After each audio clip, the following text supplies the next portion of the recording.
अस्सलामुअलैकुम नाजरीन, आप देख रहे हैं यूट्यूब चैनल आहंग और मैं हूं आपका मेज़बान राशिद इकबाल राशिद। आज का हमारा मौजू है करप्शन के जवाज़ के लिए ये दलील अब आलमी दलील बनती जा रही है और हमारे दानश्वर बड़े ज़ोर शोर से इस दलील को पेश करते हैं कि बेरोज़गारी होगी तो करप्शन भी होगी, तनख्वाह थोड़ी होगी तो फिर करप्शन तो होगी, महंगाई होगी तो यकीनन करप्शन होगी।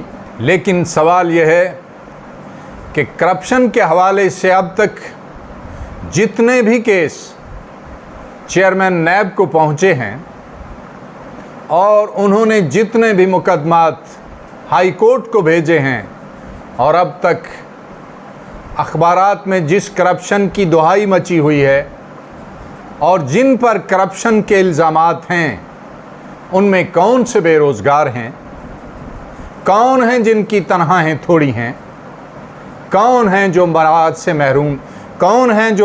से महरूम हैं और कौन हैं जिन्हें कोई मजबूरी करप्शन की तरफ धकेलती है, उनमें से कौन हैं जिन्हें करप्शन करने की मजबूरी लाहक थी, उनमें से कितने थे जो रोटी को तरस रहे थे कि उन्हें खुर्द बुर्द करना पड़ी।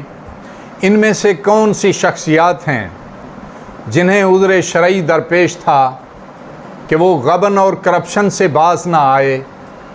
करप्शन की इस दलदल में सफ़ीर, 22 ग्रेड के ऑफिसर, बैंकों के चेयरमैन, महकमों के सरबराह सभी घुटनों धंसे हुए हैं। इनकी करप्शन का क्या जवाज़ है? और अगर सियासी कायदीन की बात करें तो यहाँ आवे का आवा ही नहीं बल्कि आवे का बावा भी बिगड़ा हुआ नज़र आता है। इसका मतलब यह है कि करप्शन मजबूरी की वजह से नहीं बल्कि ये लोग फितरतन करप्ट हैं।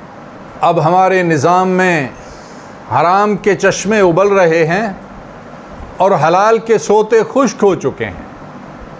हमारे यहाँ हर तीसरे चौथे साल इलेक्शन करा देना और कोई भी बुनियादी तब्दीली किए बग़ैर हर बदउन्वान और करप्ट को सियासी अखाड़े में उतरने की इजाज़त दे देना एक मामूल है और एक ही ख़ानदान और एक ही कमाश के लोगों को वज़ारतें सौंप देना और एक ही अंदाज में हुकूमत चलाते रहना इखलाकी पहलुओं को यकसर नज़रअंदाज और अमानत व दयानत के तकाज़ों को पामाल करके मुल्की और कौमी मिजाज बिगाड़ा तो जा सकता है, संवारा नहीं जा सकता।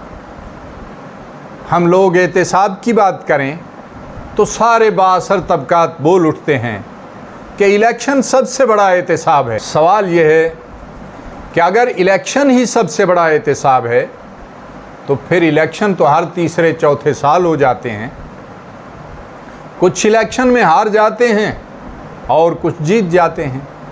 अगर यही इलेक्शन सबसे बड़ा एहतिसाब है तो फिर एहतिसाब का ढोंग क्यों रचाया जाता है?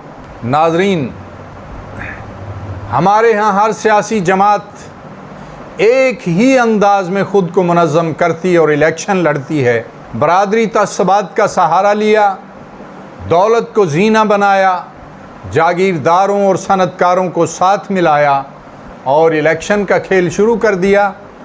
बस यही चीज़ 75 सालों से दोहराई जा रही है। हमारी गुजारिश है कि इससे हटकर भी सोचा जाए, इल्म व फ़ज़ल को ज़ेरे गौर लाया जाए, अमानत व दयानत को अहमियत दी जाए, किसी की ज़ाती शराफत और मुतल्लिका शोबे में उसकी अहलियत को देखा जाए। जहाँ ज़ाती मफाद हासिल करने के लिए आइनी तरामीम की लूट सेल लगाई गई है, वहाँ ऐसे कवानीन और रूल्स बनाए जाएं कि अवाम करप्शन की नहूसत से बच जाएं। नाजरीन, एक नए मौजू के साथ फिर हाज़िर होंगे। देखते रहिए यूट्यूब चैनल आहंग। वस्सलामु अलैकुम।